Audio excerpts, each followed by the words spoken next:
One final blind date. The lonely billionaire CEO thought it was a joke, until she walked in and, "Hello everyone. Before we begin today's story, I have a small favor to ask. Please hit subscribe and turn on the notification bell so you never miss our channel's new videos. It is quick, free, and the best way to support us in bringing you more dramatic stories. Your support means the world to us. Where are you watching from? Drop your city or country in the comments below.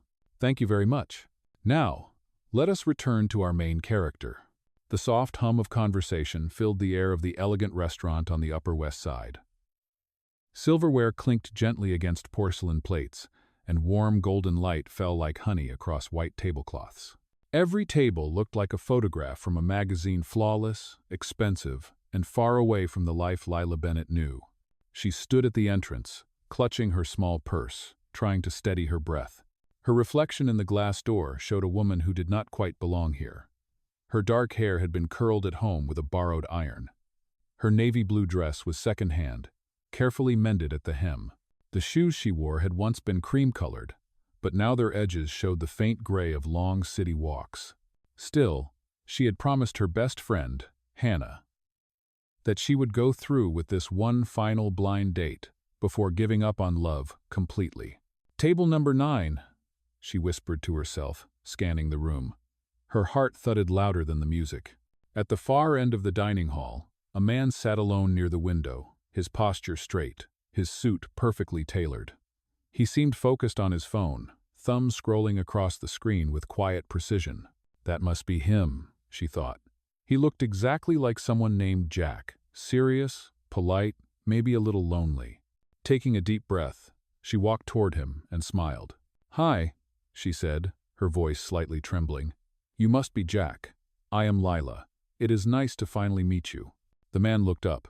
His gray-blue eyes met hers with a flicker of surprise. For a moment, he seemed caught off guard, as if he had not expected anyone to speak to him tonight. He opened his mouth to correct her, but something stopped him. A tiny message had just appeared on his phone. "Dinner meeting canceled." He hesitated, studying the nervous sparkle in her eyes, then slowly smiled. "Right," he said softly. "A blind date.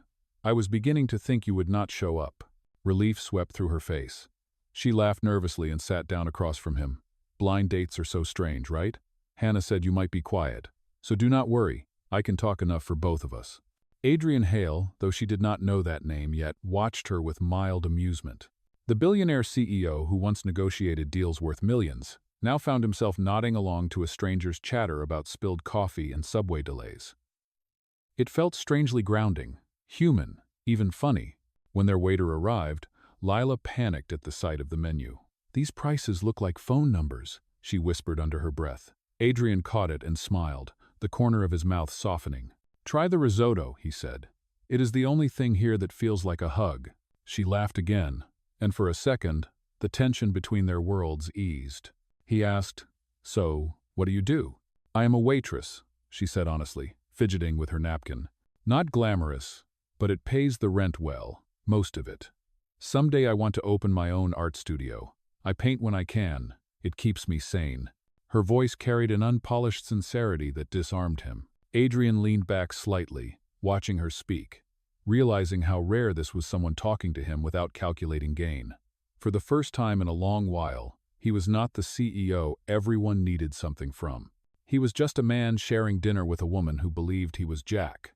"You are not what I expected," she said quietly, almost shy. "Neither are you," he replied. The moment felt fragile, like the pause before a note in a song. Then her phone buzzed.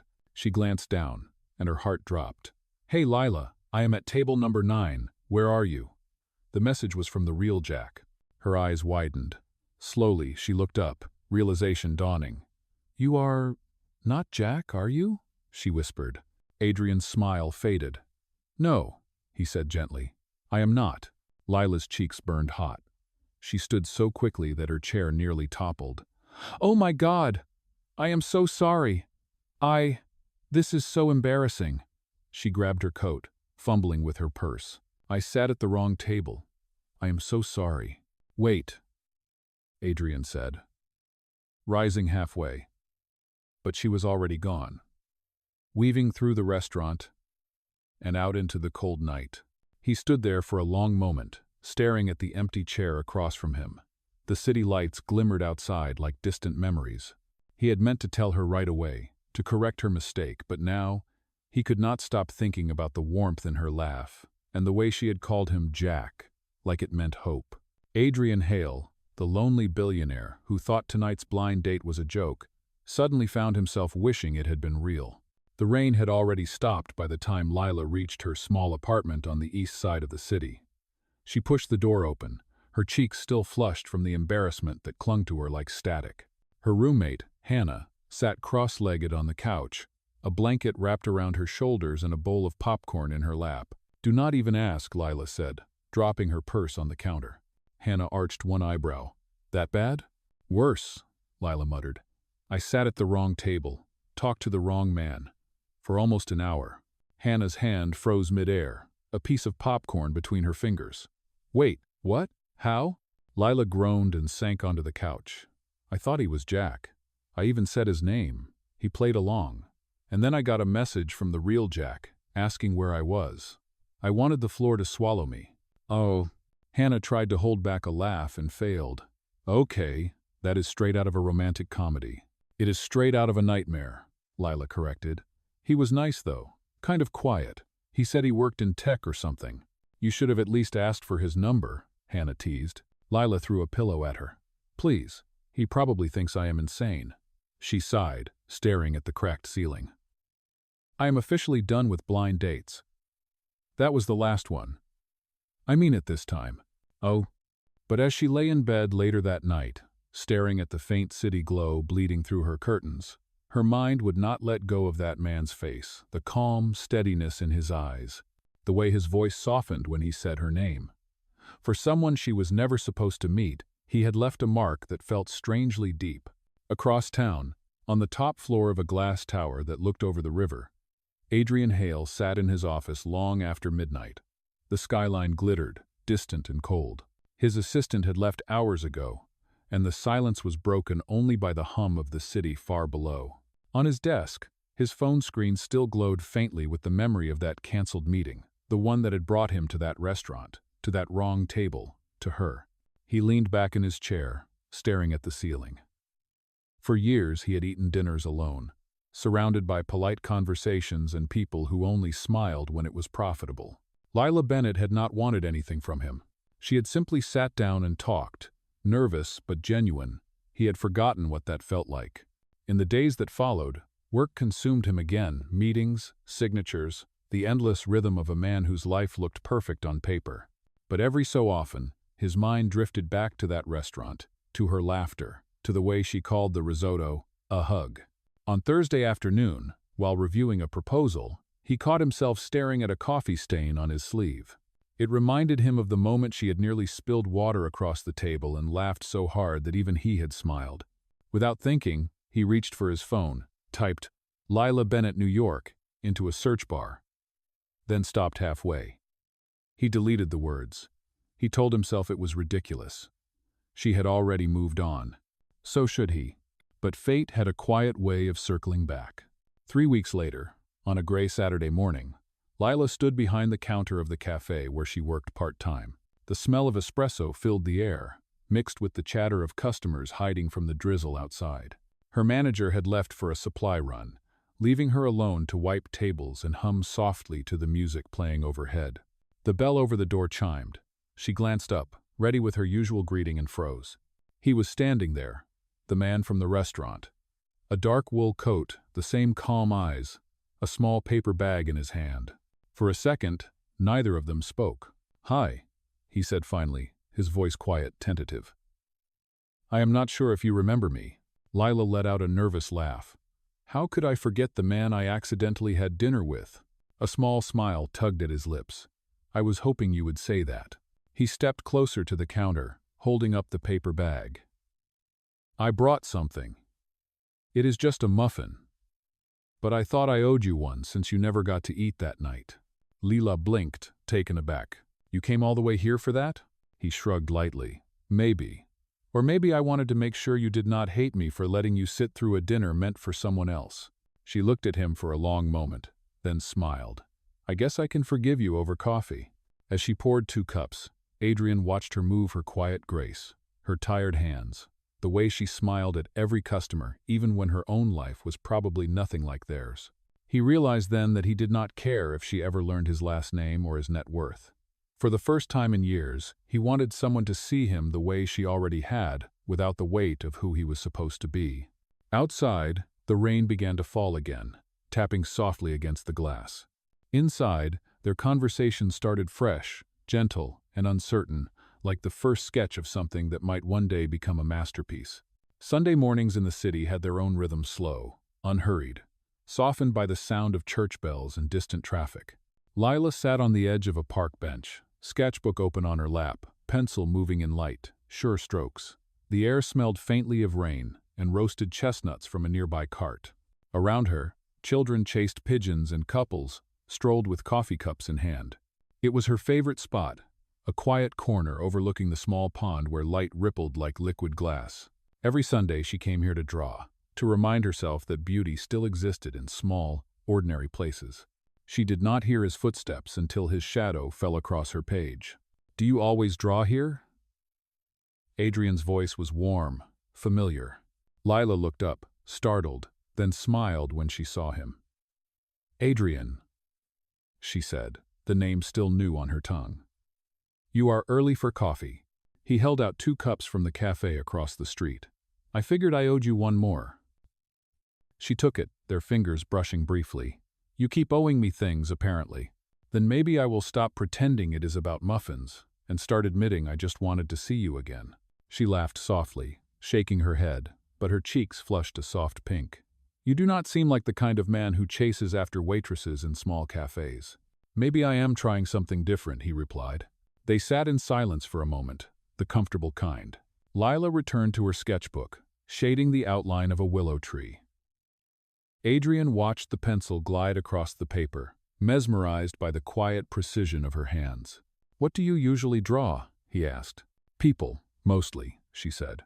"Faces that tell stories. I think everyone carries one, even when they try to hide it." She paused, then smiled faintly. "You look like someone who hides a lot." He blinked, caught off guard. "That obvious?" "Not really," she said. "Just something in your eyes. They look tired, like you have been pretending for a long time." Adrian looked away, the truth of her words sinking deeper than she could know. "Maybe I have," he admitted quietly. She tore the sketch from her pad and handed it to him.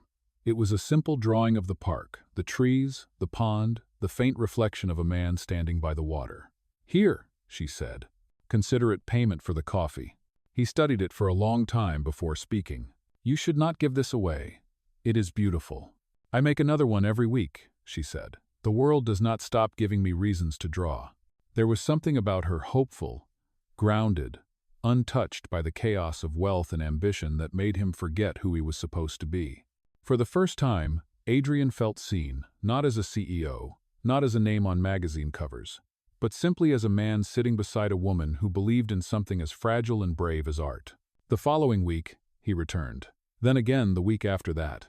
It became their quiet ritual coffee, conversation, sketches of the city waking up around them. Sometimes they spoke about little things, music, favorite books, the smell of rain. Other times, silence said enough.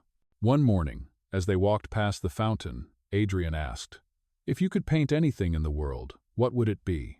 Lila thought for a moment. "Light," she said finally. "Not things. Just light. The way it touches everything, even the broken parts." He smiled. "That sounds like something you already do." But inside, he knew her answer had struck something deeper. Light, the one thing his world of glass towers and contracts never had enough of. Later that evening, back at his office, he placed her sketch on his desk, right beside his family photo. The pencil lines seemed almost alive under the lamplight, a reminder of her laughter and the quiet park where he had almost felt normal again. He did not know it yet, but that simple sketch would become the seed of everything that followed the first sign that his guarded world was about to change forever. The days turned into weeks, and the rhythm between them began to feel like something neither of them had planned but both secretly needed. Every morning, Lila worked long shifts at the cafe, balancing trays and bills, while Adrian slipped into a world of board meetings and shareholder calls. But in the small spaces between those two lives, they found each other. On Friday evening, Adrian stopped by the cafe just before closing. He stood by the counter, his coat damp from the drizzle outside. "Are you free tomorrow?" he asked, his voice careful but hopeful. Lila tilted her head. "Tomorrow as in Saturday?" He nodded. "There is an art gallery downtown. They are hosting a small exhibition.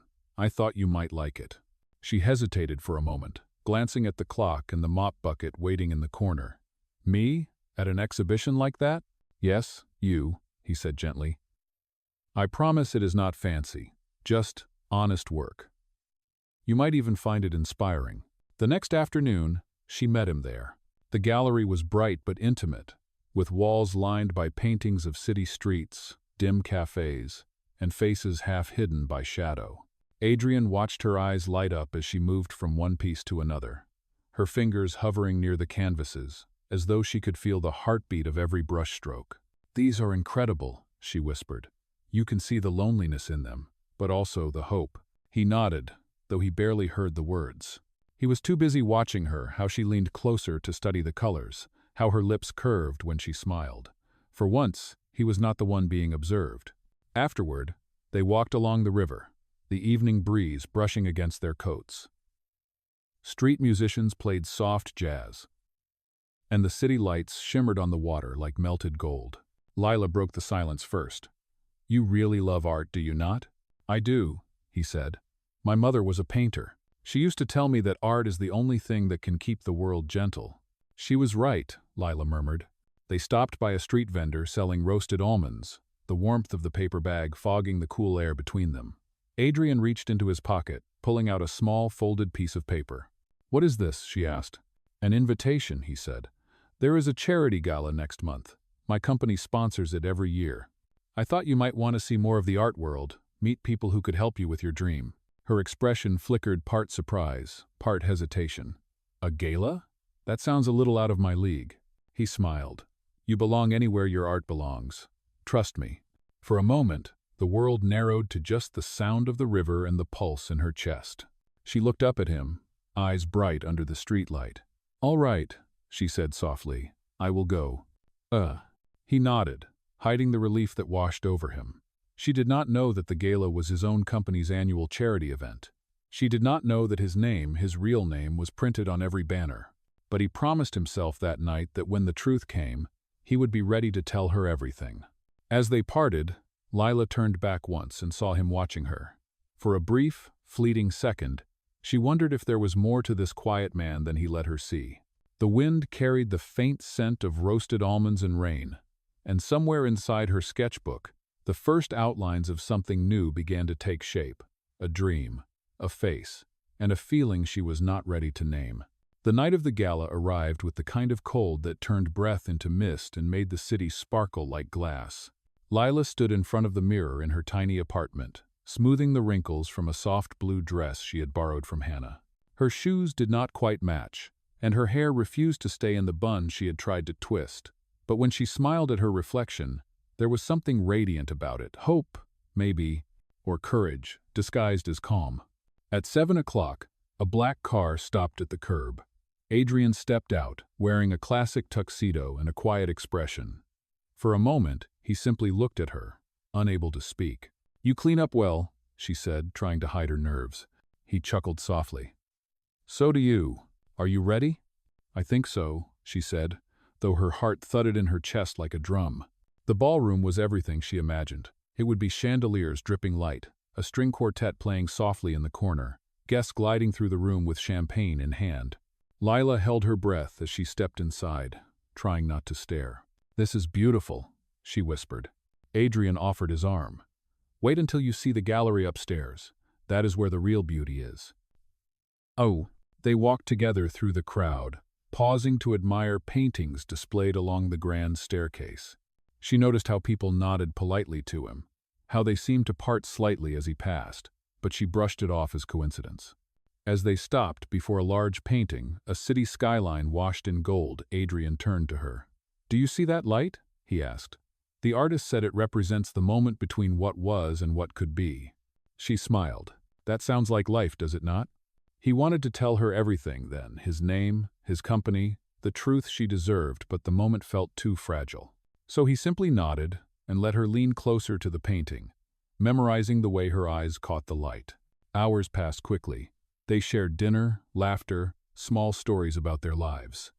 For a few hours, the world outside did not exist.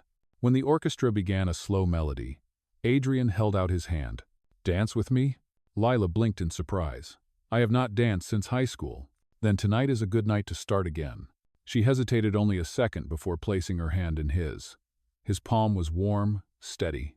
As they moved across the floor, her nervousness melted away. She followed his lead, laughing softly when she stepped on his shoe. And he only smiled. "This does not feel real," she said under her breath. "It does to me," he answered. For the first time, she saw something behind his calm, the flicker of loneliness he tried to hide. Her heart softened. "You are not as untouchable as you look, are you?" "No," he said quietly. "Not with you." The music slowed to its final notes. They stopped, still holding hands, the world around them fading to a blur of light and color. For one fragile moment, everything felt right, two people from different worlds, meeting halfway between fear and faith. But in the far corner of the ballroom, a camera flash sparked. Neither of them noticed it. Not yet. Outside, the city waited, and with it, the truth that would soon change everything. The morning after the gala, sunlight streamed through Lila's small kitchen window, glinting off a half-empty mug of coffee. She was still replaying the night in her head, the music, the laughter, the warmth of his hand in hers. It had felt like a dream she was afraid to wake from. But dreams, she knew, did not last forever. Her phone buzzed on the table. Dozens of messages filled the screen. "Lila, have you seen this?" one read. "Is that you?" another said. She opened the link, her heart slowing as the headline came into focus. "Mystery Woman, seen dancing with Hale Industries. CEO Adrian Hale at annual charity gala." Her coffee mug slipped from her hand, shattering on the tile. For a long moment, she could not move. Adrian Hale. The name hit her like a stone in still water. The man she had fallen for was not some quiet tech employee. He was one of the richest men in the city, the very kind of man she had promised herself she would never trust.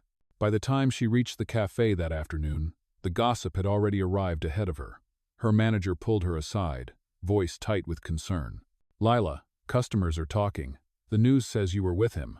Some think you were pretending, trying to get attention. Maybe take a few days off, let this die down." She nodded silently, throat thick. Outside, the sky hung heavy with gray clouds. Across town, Adrian sat in his office, the article open on his screen. He had tried calling her all morning, but every call went to voicemail. His assistant hovered nearby, uneasy. "Sir, there are reporters asking for a statement. Should we issue something official?" Adrian closed his laptop slowly. "No, not yet. No." He left the building without another word, ignoring the flashing cameras and shouted questions. He drove straight to her apartment, hoping foolishly that she would open the door. She did, but her face was pale, her eyes bright with anger and disbelief. "So it is true," she said. "You are Adrian Hale, the man whose company sponsors that gala, whose name is on every banner, every invitation." He stepped closer, desperate. "Lila, I wanted to tell you. You lied," she interrupted, her voice breaking. "You let me believe you were someone else. Do you have any idea how that feels? I trusted you." He reached for her hand, but she stepped back. "I never meant to hurt you," he said softly. "I just wanted to know what it felt like to be seen without a title, without the noise of money and power." Tears welled in her eyes. "And now what? You get to feel human for a while, and I get to be humiliated? Please, Lila, let me explain." "Oh." But she was already shaking her head. "I think you have explained enough." She closed the door gently, not slamming it, just enough for silence to fall heavy between them. Adrian stood there for a long time, the winter air biting at his throat. Inside, Lila slid down against the door, tears spilling freely. Her phone kept buzzing. Friends, reporters, strangers. But she could not bring herself to answer. She had believed in him, in the quiet man who laughed at her stories and remembered her favorite coffee. Now, All she could see was another world she would never belong to. Outside, the first snow of the season began to fall, soft and relentless, covering the city in white. And somewhere beneath it all, two hearts stood frozen on opposite sides of a closed door, both wishing they could go back to that one blind date when everything had still been possible. Days passed, and the city kept moving, but for Lila, everything felt still. She stopped going to the cafe, stopped sketching at the park. Her small apartment grew quiet, the walls closing in on her. Every headline, every whisper on social media replayed the same story, the waitress who fooled the billionaire. She knew it was not true, but truth rarely mattered when gossip took flight. Her landlord came by with a polite but firm notice. "I am sorry, Miss Bennett, but the press outside is bad for business. Maybe you should stay somewhere else for a while." She nodded, numb, and packed what little she had into 2 suitcases. Meanwhile, at Hale Industries, Adrian faced a storm of his own. Board members questioned his judgment. Investors demanded explanations. His assistant whispered, "Sir, there is talk that someone leaked the story intentionally, possibly from within the company." Adrian's jaw tightened. He had built his empire on control, precision, discipline, but the one thing he cared about now was slipping away because of someone's cruelty.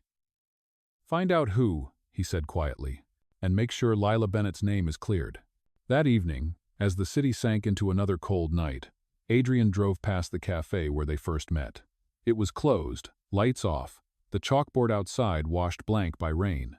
He sat there for a long time, remembering the way she had smiled over a cup of coffee, the way she had drawn light into his dark life, without even trying. A knock on his car window startled him. It was his head of security, holding a folder. "We found the source, sir. A former assistant. He sold photos to the press for money." Adrian's stomach turned. Betrayal burned hotter than anger. "Fire him," he said. Then softer. "And send a public statement. Tell the truth. Every word of it." Oh. The next morning, headlines shifted. Adrian Hale defends waitress amid scandal. She deserves respect, not ridicule. But Lila did not see it. She was already gone, staying with Hannah in a small apartment across the river. She avoided television, avoided hope, until one afternoon, Hannah handed her a folded newspaper. "You should read this," she said. Lila hesitated, then slowly opened it. Her eyes widened at the headline, then softened as she read his words. He had not hidden behind lawyers or publicists. He had spoken from his own heart. Her fingers trembled as she traced the print. For the first time in weeks, something warm broke through the cold. An ache, yes, but also the smallest spark of faith that maybe, just maybe, everything was not lost. Outside, the wind carried the last of the snow, and somewhere across the city, Adrian looked out his window, hoping she would see it too, the truth, the apology, and the love he had not stopped feeling for her.